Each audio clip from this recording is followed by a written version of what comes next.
based on anything that we've covered so far, yesterday, last night, in your sleep, this morning, came up in the review, does anybody have any questions or insights that they are unclear about or want handled? Yes?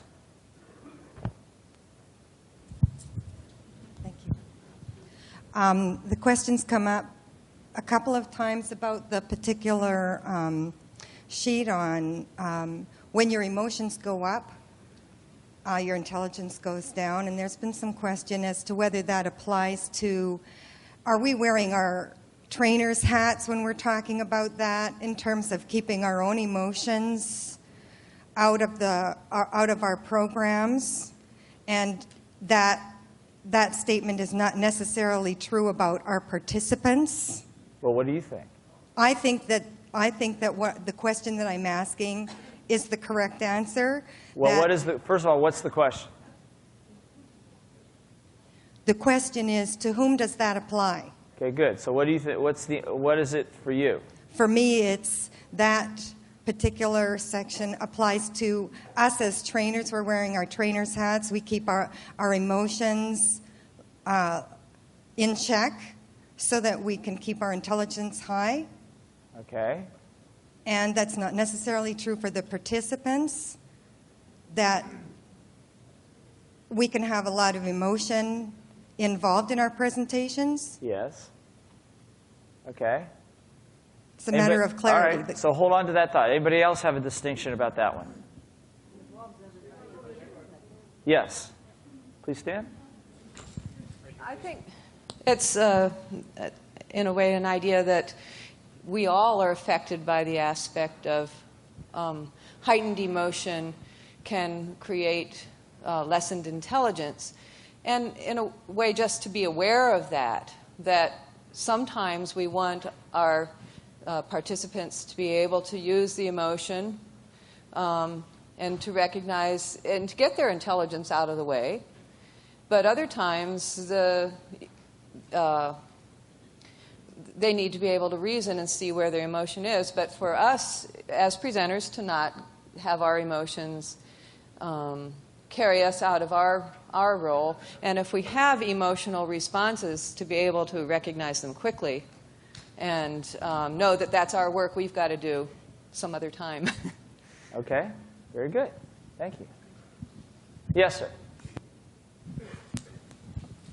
Well, my take on that would be that we as the trainers...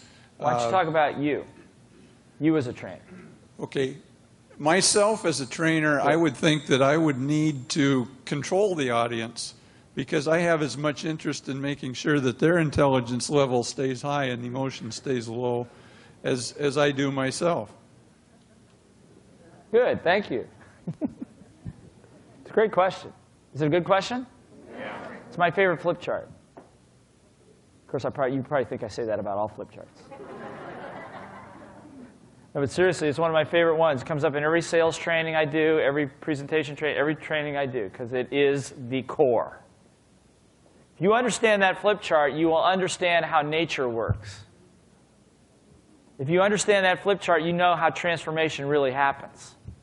In nature, with a grain of sand, or in your head.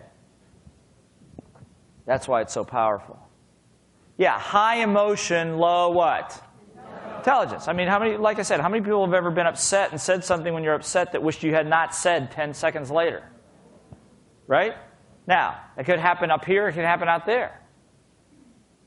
But the cool thing has to do with, is emotion, well, so based upon that, let me ask you this. Is emotion good or bad? Well, come on, what is it? Good or bad? I mean, if your intelligence is low, is that good or bad? How many say it's good? How many say it's bad? How many have no clue? What about the rest of you?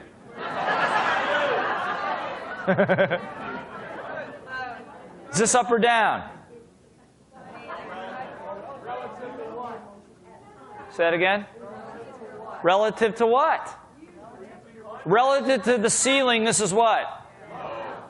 That was not a trick question, okay? Relative to the floor, it's what? Up. Okay? I was talking to Lloyd. He goes, because he's done a lot of work with Bucky. He goes, boy, I haven't been back in the room where I've heard Bucky so much. I said, I don't usually talk about Bucky that much. I think it's because he's here. It's his fault. But seriously, Bucky said, unity is plural, a minimum of 2. Is it a minimum or at minimum? Lloyd? Amen. Read it with me. What's it say? Unity is plural, a minimum of 2. In other words, nothing exists alone in the universe. Nothing. In order for there to be day, there has to be light and up and in and tall and fat and rich and everybody understand? It just that's just nothing exists. In order to have definition, it has to have something. Unity, which seems to be 1, is plural, a minimum of 2. So is emotion good or bad? It's both. Or it works or it what? Doesn't work. Does this make sense?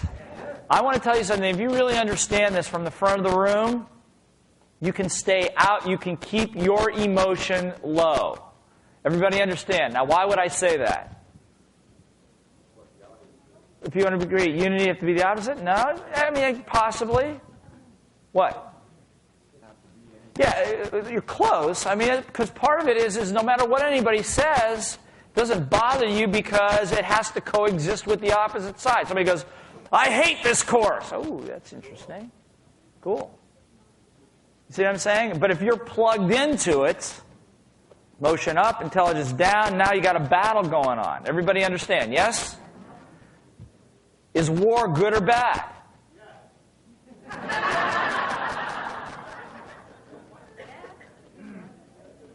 Depends on who wins.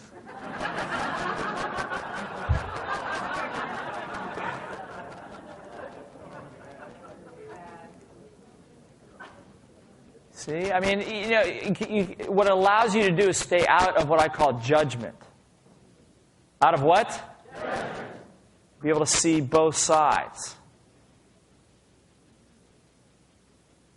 I mean, certainly, I'm not into killing people, and I'm not by any stretch of the imagination pro-war or pro-peace for that matter. The bottom line is how does it coexist? Because it has to coexist. For in order to be peace, there is war. War and